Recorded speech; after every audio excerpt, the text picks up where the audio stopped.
In this short tutorial, I will show you how to easily reset the keyboard settings on your Samsung device. Whether you're experiencing issues with the keyboard or simply want to start fresh, resetting the settings can help resolve any problems you may be facing. To get started, swipe down from the top just like this and then tap on the gear icon at the top right corner of the screen. Once you are on the settings page, scroll down to the very bottom. Tap General Management. After that, tap Samsung Keyboard Settings. What you want to do next is scroll down to the bottom and tap Reset to Default Settings. And now you'll see an option called Reset Keyboard Settings.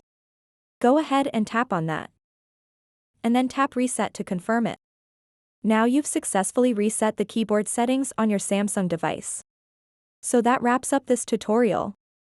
If you have any questions about this whole process, please let me know in the comments section below. And if this video helped you out, please give it a big thumbs up and subscribe to this channel for more tutorial videos like this one. Thank you so much for watching and have a good day.